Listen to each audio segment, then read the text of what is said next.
आज भारतीय जनता पार्टीचं केंद्र सरकार आहे, राज्य सरकार आहे. त्या भागातले मतदान गेवराई मतदारसंघात असल्यामुळं आमदार लक्ष्मण अण्णा झाल्यामुळं हा रस्ता त्या विकासाच्या आणि सत्तेच्या जोरावर झालेला आहे.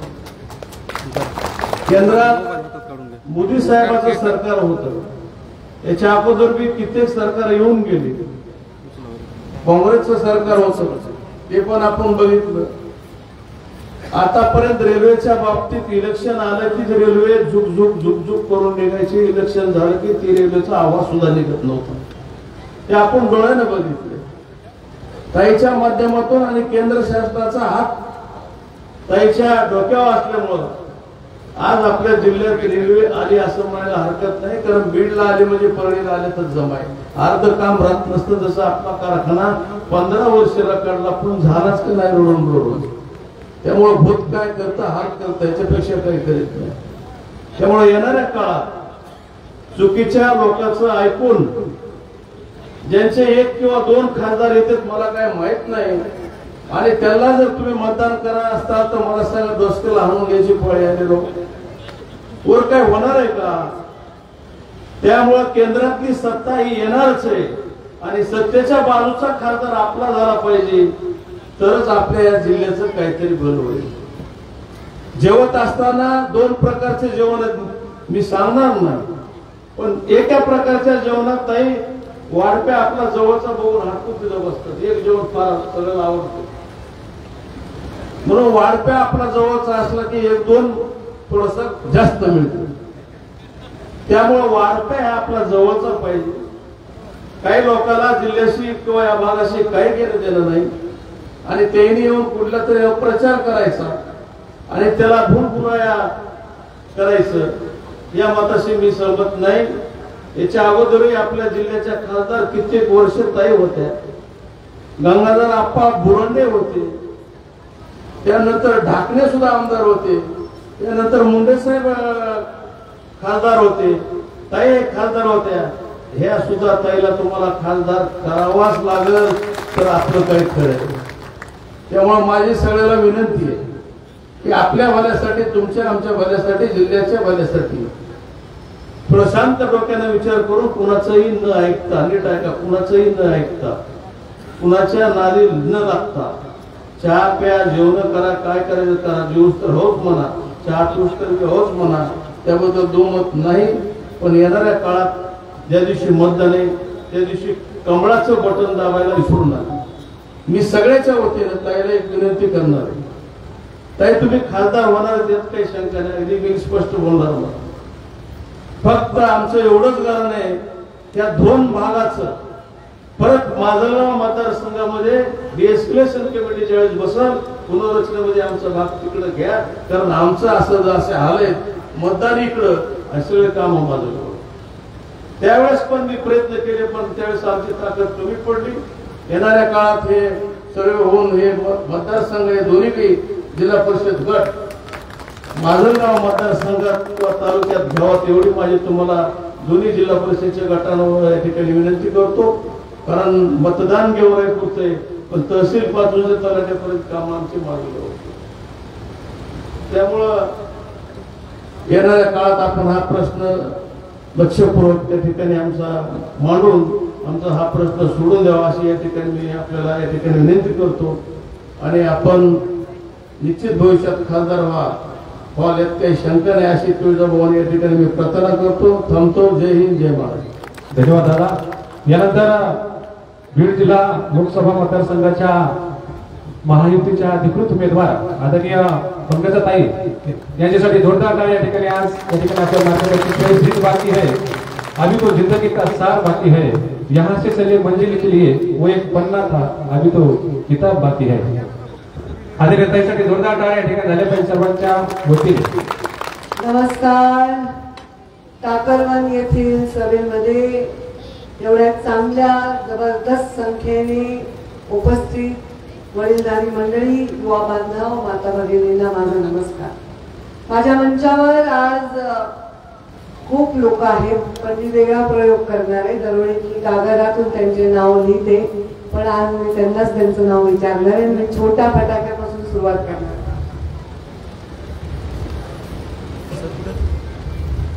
शिवराज पवार, मी गीता बाळाराजे पवार. माझं नाव रुपाली शरदराव कत्रे. युती भगवानराव कुंभाळे. मी रत्नमाला शरद मोठे. माधुरी प्रशांत कुरकुटे. माया शिवाजी झेंडेकर.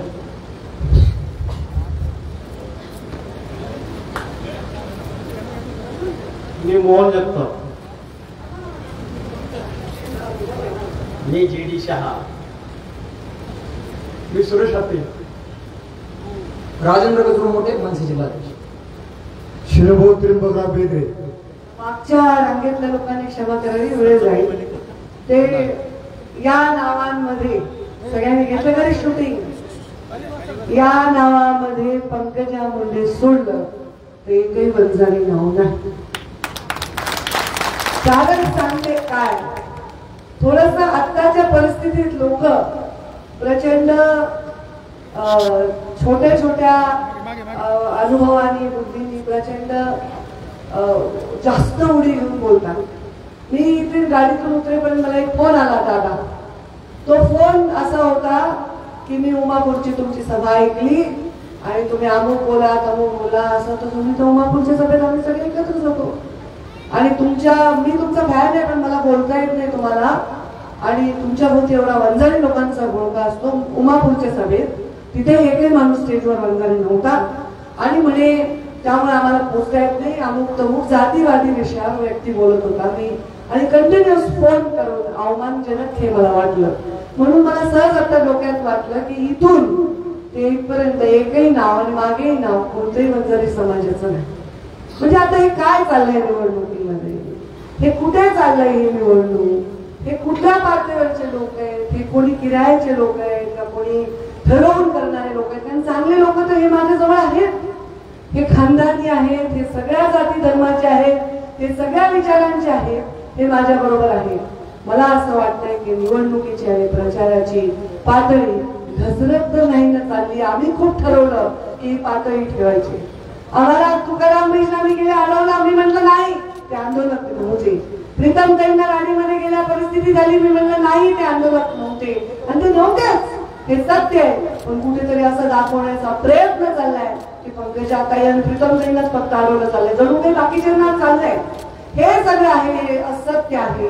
आमच्या विरोधात कोणी नाही, आमच्या बाजूने सर्व जाती धर्माचे लोक आहेत. हा मला विषय दाखवला.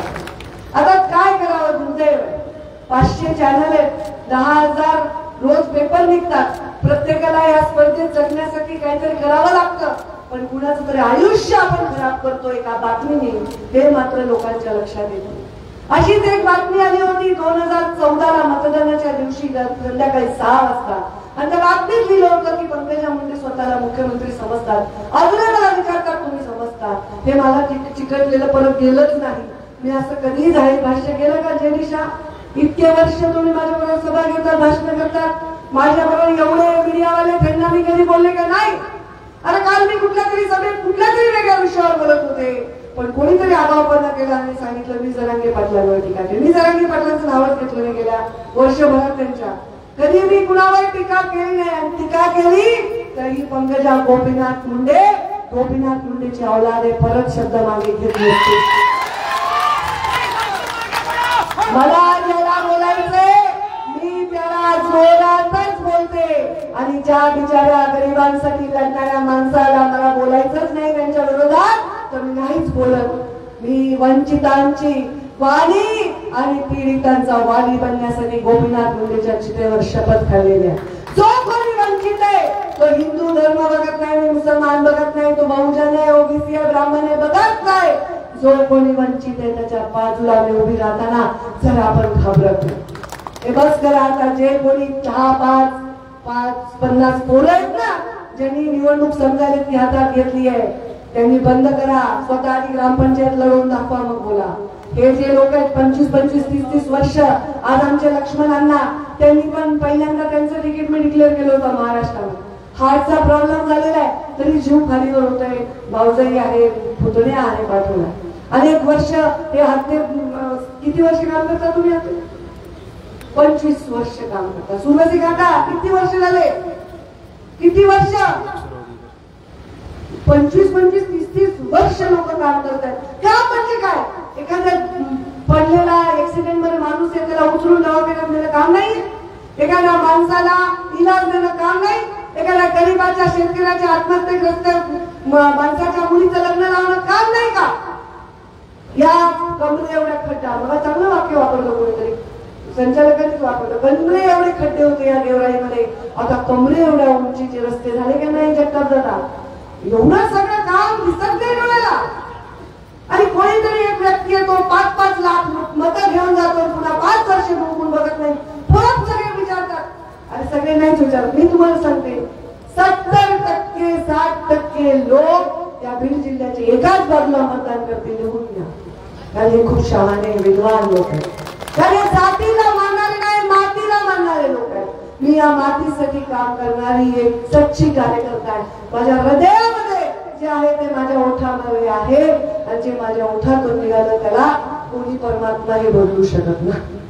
जे बोलते ते बोलते, ठोकून बोलते, नाही तर नाही बोलत तर नाही बोलत. हे माझा स्वभाव आहे. आणि हे काय काम एवढे आक्रमक आणि कडक आणि स्पष्ट आहे? कारण मी खूप संघर्ष पाहिलेला आहे. मी संघर्ष पाहिलाय माझ्या पित्याचा, मी संघर्ष पाहिलाय त्यांच्यावर प्रेम करणाऱ्या लोकांचा.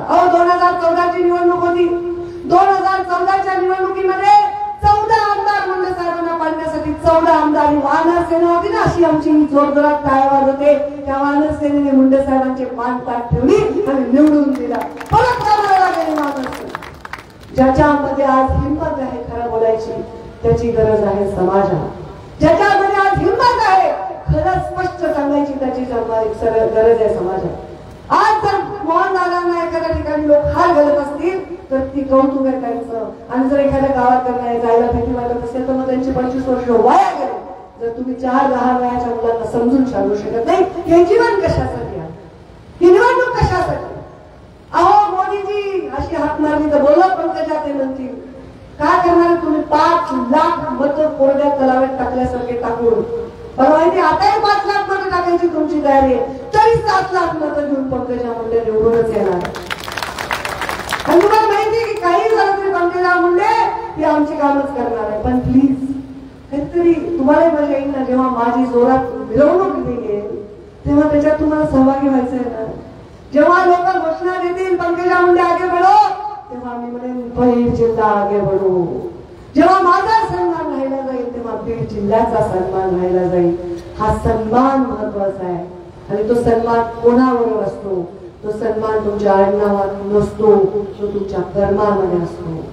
माझ्या कर्मामध्ये जर चांगलपणा असेल तर मला मतदान तुम्ही कराच, बाकी काही पाहू नका. अरे इथे हे कुठे भेटत तू? हा मुलगा छोटू समोर तुझं नाव काय?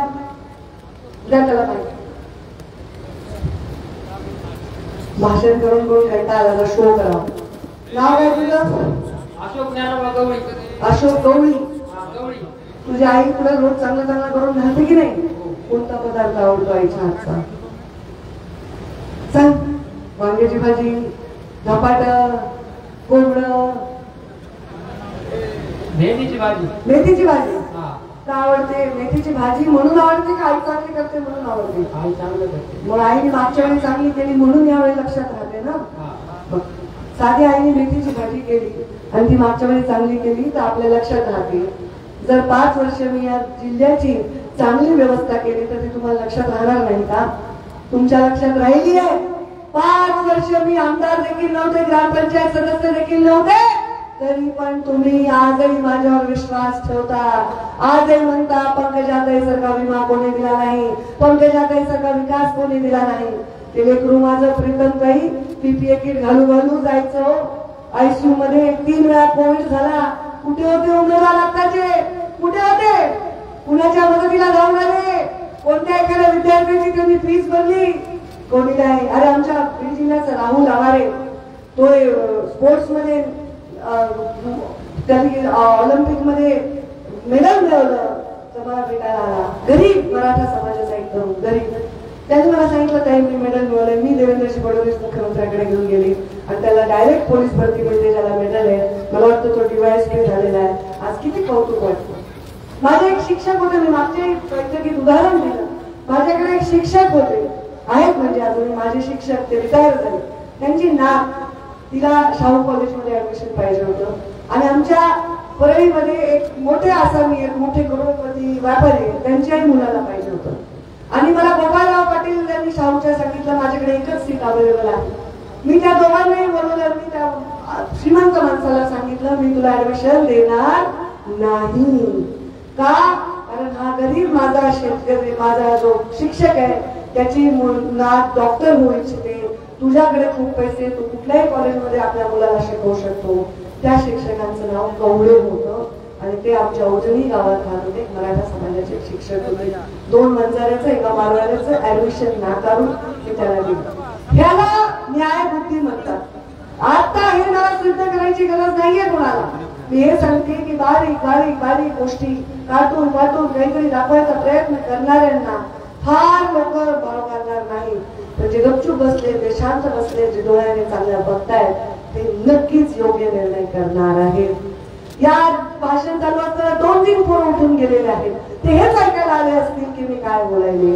पण बाकीची सभा बसली आणि हेच माझं मतदान आहे, हेच माझ्या विजयाचे शिल्पकार असतात. माझा विजय हा माझा विजय नसणार. मला मिळालेला सन्मान तुम्हाला मिळालेला सन्मान नसणार. मला 5 वर्ष पाहिजे तुमच्याकडून. 5 वर्ष मी घरी बसल्यावर झालेली विकासाची हळपण मी बघितलेली आहे. म्हणून 5 वर्ष पाहिजे. कारण हे 5 वर्ष प्रधानमंत्री मोदींना मिळणार आहेत आणि ही परिस्थिती परत आपल्या जन्मात आपल्याला मिळणार नाही. एक घडी गेली की पिढी जात असते. प्रधानमंत्री नरेंद्र मोदी झाल्यानंतर, त्यांच्या समोर रोज बसायला मिळाल्यानंतर माझ्या डोक्यामध्ये काय असेल तर फक्त बीड जिल्हा असेल. बीड जिल्ह्याला बॅरेज झाले पाहिजे, बीड जिल्ह्याला आणखी रस्ते झाले पाहिजे, बीड जिल्ह्याला उत्तम शिक्षणाची व्यवस्था झाली पाहिजे, महिलांना स्वतःच्या पायावर उभं करण्यासाठी व्यवस्था झाली पाहिजे, आरोग्याची व्यवस्था अत्यंत चांगली झाली पाहिजे, बेरोजगार तरुणांना फार मोठा रोजगार मिळाला पाहिजे. माझं उद्योगपतींशी बोलणंही झालंय, पण मला तुम्ही काही पद नाही दिलं. मी या अनुषंगाने म्हणत होते की पद महत्वाचं आहे. आणि हे मी त्या सगळ्यांनाही म्हणे जे आज कुठल्या पदावर नाही की तुम्ही जर लढत असाल तर उद्या तुम्ही निवडणुकीच्या मैदानात उतरलात आणि कुठल्या पदावर गेलात तर तुम्हाला सुद्धा आपल्या लोकांच्या हक्कासाठी लढण्यासाठी योग्य समाधान मिळेल. या मंचावर मी किती लढून उपयोग नाही. जर संविधानाने दिलेल्या अधिकारात जर मी लढले तर मी लोकांचा न्याय करू शकते. मला खूप वाटायचं शिक्षकांची खूप पिळवणूक होते, मी काहीच करू शकत नव्हते. आमदार असूनही मी प्रश्न विचारायचे. पण मी जेव्हा मंत्री झाले मी ऑनलाईन शिक्षक पदवी आणली आणि शिक्षकांना भ्रष्टाचाराच्या त्या सगळ्या विळख्यातून बाहेर काढू शकले. मला खूप वाटायचं की माझ्या बीड जिल्ह्यामध्ये दुष्काळ आहे, आपण पाणी अडवा पाणी जिरवा केलं पाहिजे. पण मला ते करता येत नव्हतं म्हणून एनजीओतून वगैरे थोडं बहुत करायचे. पण मी जेव्हा मंत्री झाले तेव्हा मी बीड जिल्ह्यामध्ये जलयुक्त शिवाराचं काम केलं. आज बीड जिल्ह्यामध्ये हजारो गावं अशी आहेत जे केवळ माझ्या जलयुक्त शिवारच्या त्यावेळेच्या बंधाऱ्यामुळे टँकर मुक्त आहेत. अजूनही एवढ्या उन्हाळ्यात त्यांना टँकरची गरज नाही. कारण मी पालकमंत्री असताना त्यांना टँकर दिलं होतं, पण आज त्यांना टँकरची गरज नाही. ही परिस्थिती आहे. आणि हे गावाची नावं मी सांगितली तर तुम्हाला आश्चर्य वाटेल, 5 मतं सुद्धा मला त्या गावात मिळालेली नाही. ही परिस्थिती आहे. कुठेतरी मोठी दृष्टी असणार, कुठेतरी मोठा मन असणार, कुठेतरी मोठं काम केलेलं मोठं नाव असणार माणूस या जिल्ह्याला एका विचाराच्या पुढे येऊ शकतो. आणि मागच्या वेळी तर मला वाटतं आम्ही 95,000 का 90,000 काहीतरी मिळाले या गेवराईमध्ये मतदान राष्ट्रवादीला, समोरच्या उमेदवाराला, जे आता कसे मिळतील. कारण आता आमची तर युती झाली राष्ट्रवादी बरोबर. इथे राष्ट्रवादी, भाजप, रिपाई, रासपा, शिवसेना हे सगळ्यांची युती आहे. आणि त्यामुळे त्यांचे मत अर्धे जरी आपल्याला मिळाले तर आम्हाला या विजयापर्यंत जाण्यापासून कोणी रोखू शकत नाही. हा विजय तुमचा विजय असेल, हा भविष्य तुमचं असेल. मला काही नाही पाहिजे, मला काही कमवायचंही नाही, आम्हाला गमवायलाही काही नाही. मला एकच मुलगा आहे, त्या मुलाला पालन पोषण करण्यावर ताकद माझ्या मनगटात आहे. मला काही तुमच्याकडनं पाहिजे नाही, काही नाही. मी 5 वर्ष काम केला, कोणी म्हणू शकत नाही पंकजाताईंनी चहा पिला आमच्याकडून. कोणत्या अधिकाऱ्याला मी कधी पैसे खाऊन इथे बसवण्याचा पाप केला नाही. प्रत्येक अधिकारी मेरिटवर आणलाय, त्याचा सीआर तपासून आणलाय. त्याच्यातही आपला अधिकारी जमू आणले, अधिकारीच एका जातीचे आणले, असं काही नाहीये. माझ्या अधिकाऱ्यांची यादी आता उद्या जाहीर करणार आहे की मी पालकमंत्री असताना कोणते ते अधिकारी होते, मी पालकमंत्री, पण त्यांची जात करणे हे चुकीचं आहे. पण हे आता जे सोशल मीडियावर कमी शिक्षण झालेले, कमी अनुभव असलेले, पण जास्त काहीतरी मिळत असणारे लोक जे लिहितात त्याच्याने साधे साधे माणसं उगाच व्यतीत होत आहेत. मी व्यतीत होत नाही त्याच्याने. मला माहिती हा गेम कसा चालतो. मला फक्त एवढंच माहिती आहे की तुमचा गेम चेंज करायचा असेल, तुमचं भविष्य या लेकरांचं भविष्य बदलायचं असेल, 5 वर्ष फार नसतात, 365 दिवस, त्यातले 300 दिवस माणूस काम करत असतं, 65 दिवस अजून काय असतं, अजून काय असतं, अजून काय असतं. मी राजकारणात काम केलंय, मी सगळ्या गोष्टीसाठी लढले, कापसासाठी, सोयाबीनसाठी, ऊसतोड कामगारांसाठी, प्रत्येक ठिकाणी. त्यावेळी कळतही नव्हतं, लहान होते, कोणता लढा चाललाय, चला मी तर वेगळा उदळ व्हावा याच्यासाठी तुला जेलमध्ये गेले. मला काही कळत, जे आपल्या पक्षाचं चाललंय. मला आठवत इथं आरती देशमुख नाहीये ते, आणि आम्ही डांबरी रस्त्यावर 6 तास बसलो होतो कापसाला भाव द्यावा, मराठा आरक्षणासाठी बसलो, ओबीसीचं राजकीय आरक्षण वाचावं याच्यासाठी बसलो. अशा अनेक आंदोलन आणि अनेक हे केले. मी असं नाही म्हणते, मला एवढंच म्हणायचं होतं की 5 वर्ष मी घरी बसले तर तुम्हाला जर काही करायचं तर त्यांनी उपयोग होत नसतो. पद आलं तर या पदाचा उपयोग तुम्हाला मला करून द्यायचा आहे, ही माझी तळमळ आहे. तुम्हाला माझ्या पदाचा उपयोग करून घ्यायचा आहे का? हो म्हणाला तर जोरात म्हणा बरं. मग हात वर करा बरं, कोणाला उपयोग करून घ्यायचा आहे. हा हे दाखवा मीडिया, उलट दाखवण्यापेक्षा हे हात वर करा. आता माझा पदाचा उपयोग करून द्यायचा आहे म्हणजे मला पदावर पाठवावं लागेल, म्हणजे मला निवडून द्यावं लागेल. मग निवडून द्यायचं तर मग एकदा घोषणा द्या बरं. महायुतीच्या उमेदवार पंकजा मुंडेंचा, महायुतीच्या उमेदवार पंकजा मुंडेंचा. तुम्ही सुद्धा शपथ घ्या की पंकजाताईंना मताधिक्य देणार म्हणजे देणार. कारण आता माहूरमध्ये मला 1100 मुस्लिम भेटले लेडीच्या, त्यांनी शपथ घेतली आहे गोपीनाथगड छोटासा की आम्ही मुंडे साहेबांवर प्रेम केलंय, मुंडे साहेबांनी आमच्यावर प्रेम केलंय आणि आम्हाला पंकजाताईमध्ये मुंडे साहेब दिसतात. यावेळी काही झालं तरी आम्ही पंकजाताईला सगळे मत मोडून देणार आहे. त्यांनी शपथ खाली. लोक इथे शपथा खायलेत मतदान देण्याच्या, असं नाहीये. खायलेत लोक शपथा. एक सांगते तुम्हाला, ही शपथ का खायलेत लोक? कारण विश्वास आहे. तुम्हाला जर साबण धुवायचं करायचं असेल तर तुम्ही काय आणता, जे वर्षानुवर्षे वापरतं ते चालतं ना. ब्रँड तर लागतो ना.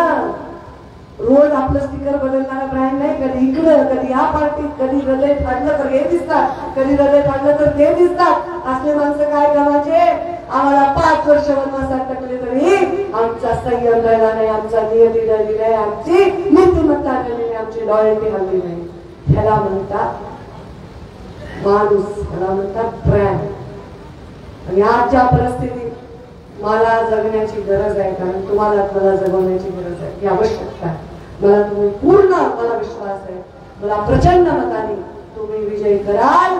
कोणी असेल तर त्यांच्या समवेत, कोणी नसेल तर त्यांच्या विना. ही जनताच निवडणूक हातात घेईल याचा मला विश्वास आहे. हा विश्वास सार्थ करून दाखवा. मला पूर्ण मताने विजयी करा, आशीर्वाद द्या.